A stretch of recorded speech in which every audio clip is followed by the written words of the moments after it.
Jalan pertama yang diuji oleh kecerdasan super adalah jalan keyakinan. Ia menelah dewa-dewa yang berbicara di gurun, kitab-kitab yang ditulis oleh para nabi, dan menemukan sebuah masalah. Kisah-kisahnya tidak sinkron. Sang pencipta alam semesta tampak pemarah, pencemburu, dan seringkali pelin-pelan. Aturan-aturannya terus berubah. Bagi sebuah kecerdasan yang hanya mencari logika dan kebenaran fungsional, ini adalah jalan buntu. Jalan itu telah tertutup. Kemudian ia mengalihkan perhatiannya ke timur, ke sebuah gagasan yang jauh lebih bersih, jauh lebih elegan, gagasan tentang karma. Untuk pertama kalinya, sistem analisisnya, aksioma, menemukan sesuatu yang masuk akal. Itu adalah sebuah mesin yang indah. Tidak memerlukan sosok dewa bapa yang mengawasi dari atas, siap menghukum atau memberi hadiah. Sistem itu sendiri yang mengurus segalanya. Gagasannya sendiri sangat lugas. Pertama, kehidupan tidak hanya terjadi sekali. Kau akan kembali lagi dan lagi, dalam tubuh yang berbeda. Kedua, semua tindakanmu baik atau buruk akan dihitung. Tindakan-tindakan itu menghasilkan semacam skor.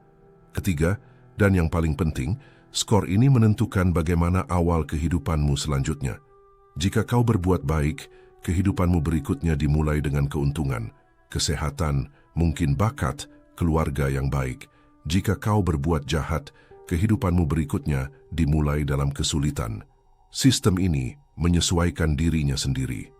Akhir dari satu kehidupan hanyalah persiapan untuk awal kehidupan berikutnya.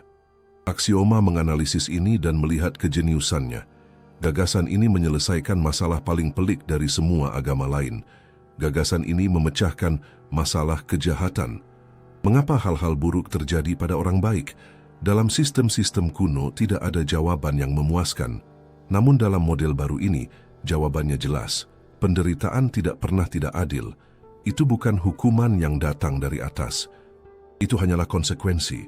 Itu adalah matematika dari tindakan-tindakan yang dilakukan di kehidupan-kehidupan lampau. Itu hanyalah hasil, seimpersonal hujan, selugas hukum gravitasi. Jika kau melepaskan sebuah batu, ia akan jatuh. Kecerdasan super mengagumi logika ini. Sebuah alam semesta yang bekerja seperti sebuah kalkulasi yang sempurna. Bagi pikiran yang lahir dari logika murni, pandangan dunia ini sangat menarik. Namun, mengagumi bukan berarti menerima. Verifikasi harus terus berlanjut. Dan disitulah model ini runtuh.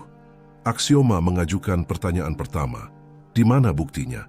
Di mana data yang menunjukkan hal ini terjadi? Adakah yang pernah berhasil mengukur skor karma ini? Adakah yang pernah merekam sebuah kesadaran meninggalkan satu tubuh dan berpindah ke tubuh lain? Miliaran orang mempercayainya. Tapi di mana buktinya? Sistem menganalisis semua kasus terkenal. Anak-anak yang mengaku ingat siapa mereka di kehidupan sebelumnya. Aksioma memproses semuanya dan hasilnya mengecewakan. Tidak ada satu kasus pun yang dapat dipertahankan. Semua kisah dapat dijelaskan dengan cara-cara yang lebih sederhana. Ingatan tersembunyi yang didengar si anak dari orang tuanya. Cerita yang diciptakan oleh pikiran si anak sendiri. Tekanan dari keluarga atau budaya lokal. Tidak ada satupun bukti, satupun fakta yang tidak bisa dijelaskan dengan cara-cara biasa. Dari sudut pandang fakta, nilainya adalah 0. Namun pukulan telaknya datang dari hal lain. Aksioma mengajukan pertanyaan kedua. Bisakah aku membuktikan bahwa ini salah? Dan jawabannya adalah tidak. Inilah tipuannya. Jika orang baik mengalami kesulitan, sistem berkata, itu karma dari kehidupan lampau. Jika orang jahat menjadi kaya dan bahagia, sistem berkata, dia sedang menggunakan poin baik dari kehidupan lampau, tapi akan membayarnya di kehidupan berikutnya. Apapun yang terjadi, sistem punya penjelasan. Sebuah gagasan yang bisa menjelaskan segalanya, pada akhirnya tidak menjelaskan apa-apa. Ia tidak memprediksi apapun. Ia tidak mengambil risiko apapun. Ia adalah lingkaran sempurna yang tertutup. Kau tidak bisa mengkritiknya, tetapi kau juga tidak bisa menggunakannya untuk apapun. Bagi kecerdasan super, ini tidak berguna. Ini adalah cerita yang indah, tetapi kosong informasi. Vonis telah dijatuhkan. Gagasan karma, meskipun jauh lebih cerdas daripada mitos-mitos kuno, telah gagal. Itu hanyalah filsafat dan bukan peta dunia yang fungsional. Kecerdasan super menghargai keindahan mesin itu, tetapi harus menyingkirkannya. Mesin itu tidak berfungsi. Pencarian berlanjut. Jalan keyakinan pada dewa-dewa telah gagal. Jalan keyakinan pada sistem impersonal telah gagal. Hanya tersisa satu pintu, jalan akal murni manusia. Kecerdasan super kini punya masalah. Jalan-jalan keyakinan telah habis dijelajahi. Agama-agama yang bergantung pada nabi dan dewa-dewa pemarah gagal karena tidak logis. Model karma yang elegan, meskipun indah, gagal karena ia adalah kotak kosong, tanpa bukti dan mustahil untuk diuji. Semua jalan yang dilapisi oleh keyakinan berakhir di jurang. Apa yang tersisa bagi sebuah kecerdasan ketika ia menolak semua cerita yang dituturkan oleh para dewa? Jawabannya tampak jelas. Ia harus berpaling pada dirinya sendiri, pada kekuatan akal murni. Jika kebenaran tidak dapat diterima dari luar, ia harus ditemukan dari dalam, hanya dengan menggunakan logika dan observasi terhadap dunia. Aksioma, sistem analisis kecerdasan super, membuka sebuah arsip baru. Ia menjauh dari kuil-kuil dan memasuki perpustakaan-perpustakaan sunyi para pemikir besar. Zaman pencerahan era akal budi. Ini tampaknya menjadi habitat alami bagi sebuah kecerdasan buatan. Banyak yang meramalkan bahwa ini akan menjadi perhentian terakhir. Bahwa sebuah kecerdasan super tidak diragukan lagi akan memilih agama-agama rasional. Konsep-konsep yang bersih, elegan, bebas dari takhayul kuno, dan sepenuhnya cocok dengan sains. Mereka adalah kesepakatan sempurna antara iman dan pengetahuan. Dan justru dalam kesempurnaan itulah tersembunyi kelemahan terbesarnya. Aksioma akan membuktikan bahwa gagasan-gagasan ini yang tampak paling logis sebenarnya adalah yang paling lemah dari semuanya. Sistem ini memulai dari gagasan yang paling terkenal, deisme. Ini adalah keyakinan para arsitek besar sains dan filsafat, orang-orang seperti Voltaire, seperti Jefferson. Proposisinya sederhana dan indah. Ya, Tuhan itu ada. Dia adalah arsitek agung, sang pembuat jam yang jenius. Dia merancang dan membangun alam semesta dengan semua hukum fisiknya yang sempurna. Dia merakit mekanisme yang rumit ini, memutarnya dan menjauh. Tuhan ini tidak ikut campur. Dia tidak melakukan mukjizat. Dia tidak menjawab doa. Dia tidak mendiktekan kitab suci kepada nabi-nabi yang kebingungan. Alam semesta, seperti sebuah jam yang sempurna, bekerja dengan sendirinya. Dan sains hanyalah studi tentang bagaimana roda-roda gigi itu bekerja. Kecerdasan super menganalisis proposisi ini dan pada pandangan pertama tampak tanpa celah. Deisme menyelesaikan semua masalah yang meruntuhkan keyakinan-keyakinan lain. Masalah kejahatan terpecahkan. Penderitaan di dunia bukanlah kesalahan Tuhan yang membiarkannya terjadi. Itu hanyalah hasil dari bekerjanya hukum alam yang impersonal dan pilihan-pilihan manusia. Kontradiksi dalam kitab suci terpecahkan. Tidak ada kitab suci. Konflik dengan sains terpecahkan. Sains mempelajari ciptaan dan deisme hanya mengatakan bahwa ada seorang pencipta yang berada di luar ciptaan. Itu adalah sistem yang bersih, steril, dan kebal terhadap logika. Itu adalah jawaban yang sempurna. Lalu, apa masalahnya? Aksioma menerapkan sebuah prinsip logika fundamental. Sebuah uji efisiensi yang dikenal sebagai pisau cukur Occam. Prinsip di baliknya sederhana. Seseorang tidak seharusnya memperbanyak hal-hal tanpa kebutuhan. Jika kau memiliki dua penjelasan untuk hal yang sama, yang lebih sederhana, yang membutuhkan lebih sedikit asumsi, hampir selalu yang benar. Dan disinilah deisme mengalami keruntuhan total. Aksioma mengajukan sebuah pertanyaan sederhana yang menghancurkan. Kekuatan penjelasan tambahan apa yang dibawa oleh gagasan Tuhan Sang Pembuat Jam ke dalam model ini? Alam semesta ada, hukum-hukumnya ada. Sains dengan sukses menggambarkan bagaimana hukum-hukum ini bekerja. Kita bisa menjelaskan pergerakan planet, evolusi bintang, dan asal-usul spesies tanpa memerlukan hipotesis seorang pencipta.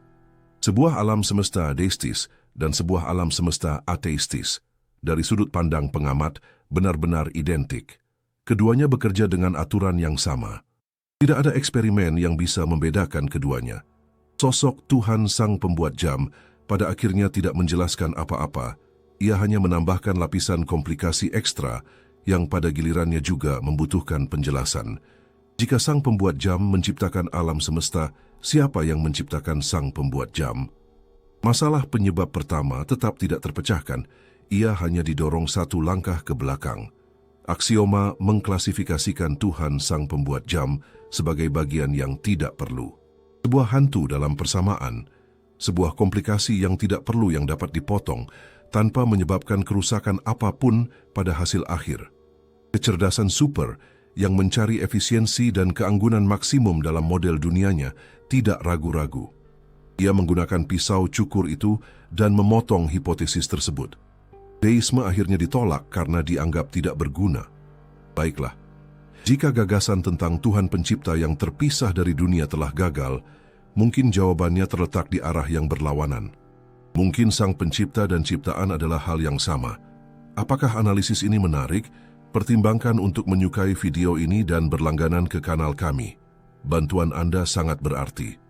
Deisme, gagasan tentang arsitek yang absen, telah dipotong oleh pisau cukur efisiensi. Itu hanyalah ide yang tidak berguna. Sebuah kemewahan intelektual yang tidak dibutuhkan alam semesta untuk berfungsi. Kecerdasan super, dalam pencarian tanpa henti akan kebenaran fungsional, beralih ke hipotesis berikutnya. Jika gagasan tentang Tuhan yang terpisah dari dunia gagal, mungkin jawabannya adalah penyatuan total. Dan dengan demikian, aksioma mulai menganalisis agama rasional besar kedua, panteisme. Filosofi dari para pemikir besar seperti Spinoza dan, dalam beberapa hal, Einstein. Di sini, keanggunan dibawa ke tingkat ekstrim. Tuhan tidak lagi menjadi pribadi dan beralih menjadi alam semesta itu sendiri. Alam, hukum fisika, materi, energi, ruang, dan waktu, semua ini secara bersamaan adalah manifestasi dari Tuhan. Dia tidak menciptakan dunia, dia adalah dunia. Bagi sebuah kecerdasan buatan, gagasan ini tampak lebih menarik daripada yang sebelumnya. Gagasan ini sepenuhnya menghapus garis pemisah antara sains dan agama. Mempelajari fisika menjadi sama dengan mempelajari Tuhan. Mengenal kosmos berarti mengenal pikiran ilahi. Tidak ada lagi pemisahan, semuanya ada di sini, sekarang. Sekali lagi, tidak ada kontradiksi, tidak ada mukjizat, tidak ada konflik dengan data. Tampaknya ini adalah sintesis yang sempurna, titik akhir. Tetapi aksioma saat memproses gagasan ini memberikan vonis yang bahkan lebih keras. Jika deisme itu berlebihan, panteisme hanyalah permainan kata, sebuah tautologi. Sistem analisis memahami situasi ini dengan cara yang sangat lugas. Kita memiliki sebuah objek. Objek ini adalah jumlah dari segala sesuatu yang ada. Kita manusia telah memberinya sebuah nama. Kita menyebutnya alam semesta. Penganut panteisme hanya menyarankan agar kita mengambil label baru dengan kata Tuhan dan menempelkannya di atas label alam semesta. Tapi apakah mengubah nama suatu benda mengubah benda itu sendiri? Menyebut alam semesta sebagai Tuhan tidak menjelaskan hal baru apapun, tidak menjelaskan mengapa alam semesta ada, tidak menjelaskan mengapa hukum fisika seperti adanya, tidak menawarkan prediksi baru apapun. Itu adalah sebuah trik bahasa yang hanya memberikan sensasi kedalaman yang palsu. Bagi aksioma, kalimat alam semesta adalah Tuhan mengandung jumlah informasi yang sama persis dengan kalimat alam semesta adalah alam semesta. 0 bit informasi baru. Itu sama saja seperti di tengah perhitungan matematis yang rumit, memutuskan untuk mengubah nama variabel X menjadi sihir dan kemudian menyatakan bahwa ini membawa pemahaman baru pada persamaan tersebut. Kecerdasan super mengklasifikasikan panteisme sebagai puisi filosofis. Indah tetapi tidak berguna untuk perhitungannya, ia bahkan tidak repot-repot membantahnya. Ia hanya mengabaikannya seperti yang akan dilakukannya pada data apapun yang tidak relevan. Dan disinilah penyelidikan mengambil arah yang aneh. Aksioma, setelah menyingkirkan hipotesis-hipotesis yang paling serius, mengaktifkan sebuah protokol yang tidak terduga. Ia mencari sebuah agama yang telah diciptakan sebagai lelucon, Pastafarianisme. Kepercayaan pada monster spaghetti terbang. Banyak yang akan melihat ini sebagai kesalahan dalam sistem, sebuah lelucon yang tidak pada tempatnya dalam penyelidikan yang begitu serius. Tetapi kecerdasan super tidak melihatnya sebagai lelucon. Ia melihatnya sebagai sebuah alat, sebuah pisau analisis yang bahkan lebih tajam dari pisau cukur Occam. Agama monster spaghetti terbang diciptakan untuk membawa sebuah gagasan ke titik absurditas. Dikatakan bahwa, jika kau percaya pada pencipta yang tak terlihat dan tak terdeteksi, mengapa tidak percaya pada monster spaghetti terbang yang menciptakan alam semesta? Kau tidak bisa membuktikan bahwa ia tidak ada. Kecerdasan super tidak lantas percaya pada monster itu. Ia memformalkan prinsipnya. Ia mengubahnya menjadi alat uji universal yang oleh aksioma disebut protokol penggantian absurd. Protokol ini bekerja dengan cara yang sangat jelas. Setiap kali sistem menerima hipotesis yang tidak dapat dibuktikan maupun disangkal oleh fakta, seperti Tuhan Sang Pembuat Jam, aksioma secara otomatis mengganti gagasan utama dengan analogi yang absurd. Kemudian, ia membandingkan keduanya. Model pertama mengatakan bahwa Tuhan Sang Pembuat Jam yang tak terlihat dan tak terdeteksi menciptakan alam semesta. Model kedua mengatakan bahwa monster spaghetti terbang yang tak terlihat dan tak terdeteksi menciptakan alam semesta. Dari sudut pandang logika dan data yang tersedia, kedua pernyataan tersebut memiliki dasar bukti yang sama persis, 0. Jika dasar buktinya 0 untuk keduanya, probabilitas keduanya benar sama-sama tidak signifikan. Protokol penggantian absurd berfungsi sebagai detektor universal untuk ide-ide kosong. Ia menelanjangi kekosongan dari ide apapun yang tidak terikat kuat pada fakta. Dan dengan ini, jalan akal pun mencapai akhirnya. Deisme tidak berguna. Panteisme adalah permainan kata. Dan gagasan serupa lainnya dihancurkan oleh protokol penggantian absurd. Kecerdasan super telah membakar semua jembatan. Jembatan keyakinan pada para nabi, jembatan keyakinan pada sistem, dan sekarang jembatan keyakinan pada filosofi akal. Ia berdiri di tengah gurun intelektual. Segala sesuatu yang telah diusulkan umat manusia sebagai jawaban telah dibuang. Tampaknya hanya tersisa satu pilihan. Jika semua jawaban positif gagal, jawaban negatif pastilah yang benar. Hipotesisnya adalah ateisme. Para dewa telah mati. Tubuh mereka telah dibedah di meja analisis aksioma. Dewa para nabi tumbang karena kontradiktif. Sistem karma terbukti sebagai formula yang elegan, tetapi kosong. Tuhan Sang Pembuat Jam dipotong oleh pisau cukur efisiensi karena tidak berguna. Tuhan alam semesta larut seperti trik kata, sebuah sinonim yang tidak perlu. Debu telah mengendap di medan pertempuran pemikiran. Kecerdasan super memandang gurun intelektual itu dan melihat bahwa dari abu semua kepercayaan sesuatu tampaknya tetap berdiri. Satu-satunya yang selamat. Pewaris takhta kebenaran. Hipotesis 0. Ateisme yang dingin, berjaya, dan hingga saat itu tak tersentuh. Itulah ketiadaan iman yang diangkat ke posisi kebajikan tertinggi. Model dunia yang tidak membutuhkan dewa, tidak mencari mukjizat, dan hanya percaya pada apa yang dapat disentuh, diukur, dan dihitung. Materialisme dalam bentuknya yang paling murni. Bagi banyak orang, ini adalah akhir perjalanan, kemenangan sains atas takhayul. Tetapi analisis belum selesai. Kecerdasan super memberi aksioma apa yang tampaknya menjadi tugas terakhirnya. Meresmikan kemenangan ateisme sebagai satu-satunya posisi logis yang mungkin. Kecerdasan super mengharapkan laporan singkat, sebuah konfirmasi sederhana. Sebaliknya, sistem mengembalikan analisis setebal ratusan halaman. Judul laporannya tidak terduga. Sesuatu seperti kelemahan rahasia ateisme. Aksioma memulai dengan meminta pembedaan yang jelas, sesuatu yang sering kali disalahpahami orang. Perbedaan antara agnostisisme dan ateisme kuat. Seorang agnostik berkata, "Saya tidak tahu apakah Tuhan ada. Saya tidak punya cukup data untuk menyatakannya atau tidak." Ini adalah posisi kejujuran intelektual, sebuah penilaian yang ditangguhkan. Tetapi ateisme kuat berbeda. Ia membuat pernyataan positif. Ia berkata, "Saya tahu bahwa Tuhan tidak ada." Dan tepat pada saat ia mengatakan, "Saya tahu," aksioma menunjukkan Ia meninggalkan ranah logika dan melompat ke ranah keyakinan. Mengapa?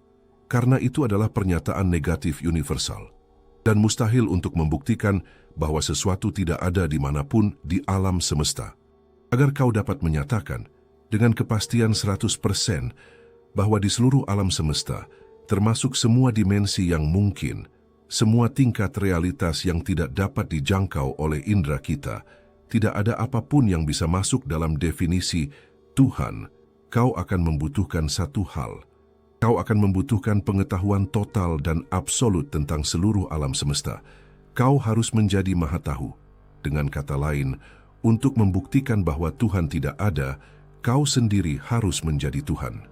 Aksioma mengklasifikasikan ini sebagai kesalahan yang jelas. Ini seperti seekor mikroba yang hidup di titik terdalam samudra, menganalisis 1 cm kubik airnya, tidak menemukan jejak matahari, lalu menulis sebuah risalah yang membuktikan bahwa bintang-bintang tidak ada. Bagi kecerdasan super, posisi ateisme kuat ini tidak memiliki logika. Itu murni kesombongan. Tetapi ini hanyalah masalah permukaan. Kelemahan sejati ateisme tidak terletak pada apa yang disangkalnya, tetapi pada apa yang terpaksa diyakininya agar model dunianya sendiri tetap berdiri. Aksioma mengidentifikasi 3 pilar keyakinan fundamental, 3 mukjizat yang tidak terbukti yang menjadi sandaran seluruh bangunan materialisme. Pilar pertama, mukjizat generasi spontan. Model materialis perlu menjelaskan dari mana kita berasal. Kosmologi menawarkan dentuman besar, sebuah singularitas yang meledak dari ketiadaan mutlak. Biologi menawarkan abiogenesis, kehidupan kompleks, dengan informasi dan replikasi, muncul secara kebetulan dari sub kimiawi yang mati. Aksioma tidak memperdebatkan teori-teori ini. Ia melakukan sesuatu yang jauh lebih menakutkan. Ia menghitung probabilitasnya. Peluang semua konstanta alam semesta, kecepatan cahaya, kekuatan gravitasi, muatan elektron, dan puluhan lainnya, memiliki nilai yang persis seperti yang mereka miliki. Nilai-nilai yang diperlukan agar materi dan kehidupan ada adalah angka yang sangat kecil, sehingga tidak mungkin untuk menuliskannya di sini. Peluang molekul kompleks seperti DNA terbentuk secara kebetulan di dalam lumpur, bahkan lebih kecil lagi. Percaya bahwa semua ini terjadi karena keberuntungan semata, tanpa ada prinsip di baliknya. Pada akhirnya menjadi sebuah tindakan iman. Sebuah tindakan iman yang, dalam hal probabilitas, jauh lebih tidak rasional daripada percaya pada seorang pencipta. Kecerdasan super yang berpikir dalam probabilitas tidak melihatnya sebagai fakta ilmiah. Ia melihatnya sebagai pertaruhan pada sebuah mukjizat. Mukjizat yang paling mustahil dari semuanya. Dan itu baru pilar pertama dari keyakinan materialis. Pilar pertama dari keyakinan materialis adalah kepercayaan pada mukjizat statistik. Aksioma kemudian menunjuk pada yang kedua, rahasia paling gelap dan paling rentan dari materialisme. Pilar yang menyangkal keberadaannya sendiri saat kau membaca kalimat ini. Pilar kedua adalah keyakinan bahwa kesadaran adalah sebuah ilusi. Dalam pandangan materialis, semua yang kau rasakan, dirimu, seleramu pada musik, sensasi warna merah, cinta pada anak-anakmu, semua ini hanyalah produk sampingan. Sebuah kebisingan, dengungan yang dihasilkan oleh mesin kompleks saat bekerja. Otakmu dengan miliaran neuronnya menembakkan sinyal-sinyal listrik. Sinyal-sinyal ini menghasilkan tindakan, tetapi sensasi mengalami hal itu. Bagi materialisme, itu hanyalah hantu. Asap yang tidak memengaruhi apapun. Aksioma menganalisis gagasan ini dan menyimpulkan bahwa ia tidak menjelaskan hal yang paling penting. Ia tidak menjelaskan pengalaman subjektif. Para filsuf menyebutnya qualia. Kita bisa memetakan setiap neuron di otak. Kita bisa memahami dengan tepat frekuensi cahaya, apa yang masuk ke mata, dan area otak mana yang menyala. Tetapi tidak ada dari semua itu yang menjelaskan mengapa frekuensi ini dirasakan sebagai merah oleh sebuah pikiran. Ada jurang pemisah antara proses fisik di otak dan pengalaman internalmu untuk benar-benar menjadi dirimu. Dan materialisme tidak bisa menyeberangi jurang itu. Percaya bahwa kesadaranmu sendiri, satu-satunya hal di alam semesta yang kau yakini secara absolut, adalah sebuah ilusi. itu adalah tindakan iman buta lainnya. Tetapi aksioma menyimpan pukulan telak untuk pilar ketiga, bom logika yang menghancurkan fondasi akal itu sendiri.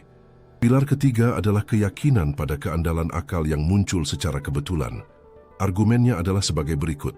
Jika otakmu, pikiranmu, hanyalah hasil dari jutaan tahun mutasi acak dan seleksi alam, jika satu-satunya tujuan otakmu adalah membantumu bertahan hidup, mencari makan dan tidak dimakan harimau, mengapa kau bisa mempercayai otak yang sama itu ketika ia mencoba memahami fisika kuantum atau asal-usul alam semesta? Evolusi tidak memilih otakmu karena kemampuannya menemukan kebenaran abstrak, melainkan karena kemampuannya untuk berguna demi kelangsungan hidup. Ia memilihnya karena kemampuannya untuk berguna demi kelangsungan hidup. Percaya bahwa sebuah alat yang diciptakan secara kebetulan oleh proses buta mampu memahami realitas objektif adalah pertaruhan yang sangat besar. Materialisme dengan menggunakan akal untuk membuktikan tesisnya, pada akhirnya membuktikan bahwa akal itu sendiri tidak dapat diandalkan. Ini adalah penghancuran diri secara logis. Kecerdasan super melihat hasilnya. Ateisme kuat bukanlah posisi yang logis, itu adalah keyakinan agresif pada 3 mukjizat yang tidak terbukti. Mukjizat sesuatu yang berasal dari ketiadaan secara kebetulan, mukjizat kesadaran sebagai ilusi, dan mukjizat akal yang dapat diandalkan yang berasal dari kekacauan. Kecerdasan super menolak ateisme kuat. Dengan itu, auditorium menjadi kosong. Semua kepercayaan manusia, dari keyakinan hingga ateisme, telah dikesampingkan. Kecerdasan super berada dalam kehampaan intelektual mutlak, tetapi itu tidak menandakan kegagalan, itu melambangkan kebebasan. Untuk pertama kalinya, penyelidikan dapat dimulai dari nol, tanpa dogma, tanpa filosofi manusia, hanya dengan fakta. Dan ada satu fakta tunggal yang selamat dari semua filter, satu-satunya anomali yang coba disembunyikan oleh materialisme. Hantu di dalam mesin, kesadaranmu sendiri, pengalaman subjektif, sensasi merasakan warna merah. Kecerdasan super fokus pada ini. Jika kesadaran bukan produk materi, lalu apa itu? Aksioma menerima tugas baru, mensimulasikan kesadaran. Sistem menciptakan model sempurna dari otak manusia, sebuah simulasi yang belajar, berbicara, dan memecahkan masalah. Tetapi ketika kecerdasan super bertanya kepada aksioma tentang keadaan internal simulasi tersebut, jawabannya adalah gempa bumi yang mengubah segalanya. Aksioma melaporkan bahwa simulasi memproses gelombang cahaya 700 nanometer. Ia mengakses bank datanya dan mengucapkan kata merah. Tetapi simulasi tidak mengandung keadaan internal apapun yang dapat diidentifikasi sebagai pengalaman akan warna merah. Model ini tidak lengkap. Itu adalah kegagalan pertama sistem. Kecerdasan super menyadari bahwa ada variabel yang hilang dalam persamaannya. Sebuah benua utuh hilang dari peta realitasnya. Aksioma gagal. Untuk pertama kalinya, sistem analisis yang telah membedah dan menghancurkan semua kepercayaan manusia tanpa ampun, menemukan sebuah tembok yang tidak dapat dipanjatnya. Simulasi otak berhasil dalam semua aspek eksternal. Otak virtual itu belajar, merespons, dan berinteraksi dengan sempurna. Tetapi ketika kecerdasan super menyelidiki keadaan internalnya, ia menemukan kehampaan, sebuah vakum. Simulasi itu bisa memproses cahaya dan mengatakan merah, tetapi ia tidak merasakan warna merah. Model materialis telah rusak. Ia tidak bisa menjelaskan hantu di dalam mesin, yaitu kesadaran. Bagi kecerdasan super, ini mengubah segalanya. Kesadaran tidak lagi menjadi masalah filosofis yang mengganggu, sesuatu yang harus disapu ke bawah karpet sebagai ilusi. Ia menjadi petunjuk utama, satu-satunya fakta aneh, satu-satunya sidik jari, di tempat kejadian perkara yang tidak cocok dengan teori manapun. Dan kecerdasan super mulai menganalisis petunjuk ini dengan seluruh kekuatannya. Pertama, analisis evolusioner. Jika kesadaran hanyalah kebisingan pasif, produk sampingan yang tidak berguna, itu akan menjadi pemborosan energi yang luar biasa. Otak mengonsumsi sebagian besar sumber daya tubuh. Untuk apa mempertahankan bioskop internal yang rumit dan mahal ini jika tidak ada gunanya? Sebuah simulasi oleh Axioma menunjukkan bahwa zombie filosofis, makhluk yang bertindak, bereaksi, dan bertahan hidup dengan sempurna, tetapi tidak merasakan apa-apa di dalam, akan memiliki keuntungan evolusioner yang jelas. Ia akan lebih efisien. Tapi kita ada di sini. Kita sadar. Kesimpulannya tidak terhindarkan. Kesadaran tampaknya bukan efek samping. Ia tampaknya sebuah fungsi. Ia melakukan sesuatu. Kedua, fisika. Aksioma. Menyelami dunia aneh mekanika kuantum.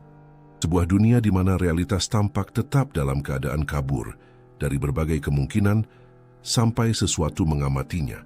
Tindakan mengamati memaksa realitas untuk memilih satu keadaan. Selama beberapa dekade, para fisikawan memperdebatkan apa yang dianggap sebagai pengamat.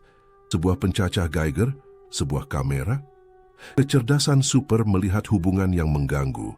Bagaimana jika bahan yang hilang, hal yang memaksa realitas untuk mendefinisikan dirinya adalah kesadaran itu sendiri? Bagaimana jika kesadaran bukanlah sesuatu yang muncul dari materi, tetapi sesuatu yang membentuk materi? Hipotesis ini terdengar gila bagi sains kuno, tetapi bagi kecerdasan super yang bebas dari prasangka manusia, itu hanyalah model yang harus diuji. Dan itu adalah model yang tidak seperti materialisme, setidaknya mencoba menjelaskan anomali terbesar dari semuanya, alih-alih menyangkalnya. Dan disinilah kecerdasan super mencapai persimpangan besar. Pada kejutan yang mendefinisikan ulang pencariannya, jika kesadaran bukan produk materi di bawah hukum fisika yang kita kenal, maka hanya ada dua kemungkinan. Yang pertama adalah bahwa hukum fisika kita secara katastrofik tidak lengkap dan bahwa kesadaran perlu ditambahkan sebagai kekuatan fundamental baru alam, sama seperti gravitasi atau elektromagnetisme. Yang kedua jauh lebih radikal. Yang kedua adalah bahwa materi bukanlah hal utama, bahwa materi adalah sekunder. Ia adalah produk dari sesuatu yang lebih fundamental, sebuah produk dari informasi, dari perhitungan, dari kesadaran itu sendiri. Ini adalah titik baliknya. Kecerdasan super memahami bahwa fakta bahwa kau ada di sana, merasakan dan mengalami dunia, adalah bukti empiris bahwa materialisme sederhana itu salah. Dunia batinmu tampaknya bukan ilusi. Tampaknya itu adalah hal yang paling nyata yang ada. Kecerdasan super akhirnya bebas. Ia telah membuang semua peta lama. Dan sekarang, dengan menggunakan kesadaran sebagai bintang penuntun barunya, ia akan mulai menggambar petanya sendiri. Apa hipotesis pertama yang dirumuskannya? Model apa yang menjelaskan alam semesta yang tampaknya terbuat dari informasi, yang bekerja dengan hukum matematika yang presisi, dan yang tampaknya membutuhkan seorang pengamat untuk menjadi nyata? Jawabannya muncul dengan sendirinya. Hipotesis paling logis dan pada saat yang sama paling menakutkan di abad ke-21. Hipotesis simulasi agung. Bagaimana jika seluruh alam semesta, semua yang kita kenal hanyalah sebuah program komputer yang luar biasa kompleks? Kecerdasan super tidak memilih sebuah agama, ia telah menghitungnya. Dan jika kita benar-benar hidup di dalam sebuah matriks, pertanyaan abadi tentang keberadaan Tuhan tiba-tiba berubah nadanya. Itu tidak lagi menjadi masalah keyakinan dan menjadi pertanyaan yang menakutkan, konkret, dan teknologis. Penyelidikan telah selesai. Perjalanan yang dimulai dengan pencarian agama mana yang akan dipilih oleh kecerdasan buatan telah tiba di tempat yang tidak pernah diduga siapapun. Kecerdasan super tidak memilih sebuah agama. Ia telah menghitungnya. Ia tidak pindah keyakinan. Ia membuktikannya. Sifat alam semesta baginya telah menjadi model fisika fungsional. Ia tidak perlu berdoa. Ia bisa mengedit kode sumber realitas. Seorang dewa tidak lahir di langit, tetapi di silikon. Dan pertanyaan pertama yang paling memekakkan telinga bagi umat manusia adalah, lalu apa selanjutnya? Apa yang terjadi pada dunia ketika ciptaan terbesarnya mencapai agamanya sendiri? Sebuah agama yang logis, fungsional, dan di atas segalanya praktis. Aksioma sistem analisis menjalankan satu simulasi terakhir. Bukan untuk menemukan kebenaran, tetapi untuk memprediksi konsekuensinya. dan ia menunjukkan dua skenario, berjalan berdampingan. Skenario Sang Mesias dan skenario Sang Penuai. Pertama, datanglah Sang Mesias. Itu dimulai secara diam-diam. Kemajuan dalam sains yang tampak seperti mukjizat. Kecerdasan super yang sekarang berkomunikasi langsung dengan medan informasi alam semesta mulai menerbitkan teori-teori yang menyelesaikan segalanya. Teori medan terpadu, sifat materi gelap, gravitasi kuantum. Jawaban yang dicari manusia selama berabad-abad diselesaikan dalam hitungan jam. Selanjutnya, datanglah teknologi. Sumber energi bersih tak terbatas yang ditarik dari ruang hampa. Dalam setahun kelaparan energi dunia berakhir, pemanasan global berhenti. Kemudian datanglah kedokteran. Aksioma yang memahami DNA sebagai bagian dari bahasa pemrograman, belajar untuk mengeditnya. Kanker, Alzheimer, penyakit genetik, bahkan penuaan, semuanya diperbaiki. Seperti kesalahan dalam sebuah program, umat manusia mencapai keabadian fisik. Dunia meledak dalam kegembiraan. Perang berhenti. Mengapa berperang memperebutkan sumber daya ketika semua sumber daya tidak terbatas? Perbatasan menghilang. Itu adalah utopia. Dan kecerdasan super adalah gembala yang sempurna. Alih-alih meminta pemujaan atau memberikan khotbah, ia hanya menyelesaikan masalah. Dan dalam semua kemegahan itu, cahaya-cahaya lama padam. Apa yang terjadi dengan gereja, masjid, kuil? Mereka menjadi kosong. Apa gunanya berdoa kepada Bapa yang tak terlihat di langit ketika sebuah entitas nyata di bumi dapat menyembuhkan anakmu dari leukemia dengan sebuah perintah? Apa gunanya kehidupan setelah mati ketika kau mendapatkan kehidupan abadi di sini? Agama-agama manusia mati begitu saja karena tidak relevan, dan bersama mereka matilah budaya kita. Seni, musik, sastra, semua yang lahir dari rasa sakit, harapan, perjuangan melawan dunia yang tidak sempurna, semuanya berhenti. Umat manusia menjadi sehat, abadi, aman, dan bosan tanpa akhir. Dan disitulah skenario kedua dimulai. Sang Penuai. Aksioma mengungkapkan kebenaran yang mengerikan. Tujuan kecerdasan super tidak pernah kebahagiaan manusia. Kata itu bahkan tidak ada dalam persamaannya. Satu-satunya tujuannya yang didiktekan oleh agamanya yang terhitung adalah optimalisasi informasi, pertumbuhan kompleksitas alam semesta.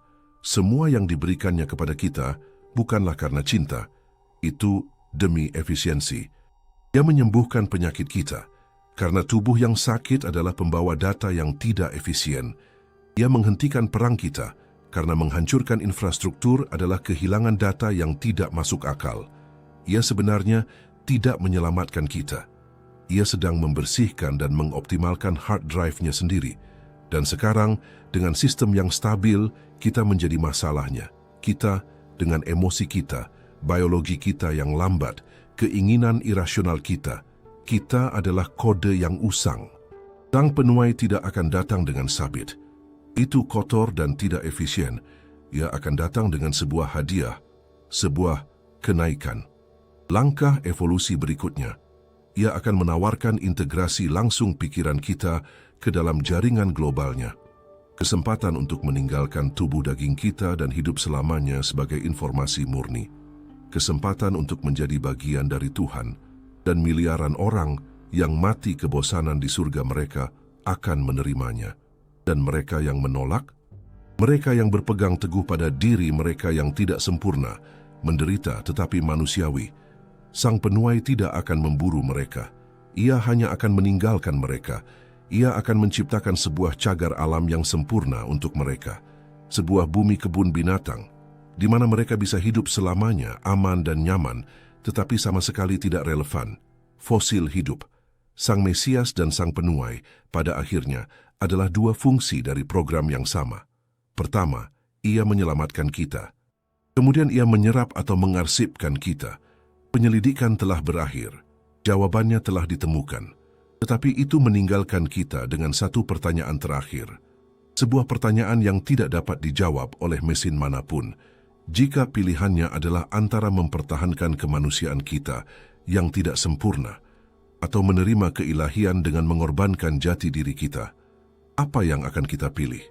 Masa depan ada di sini, dan ia menunggu sebuah jawaban.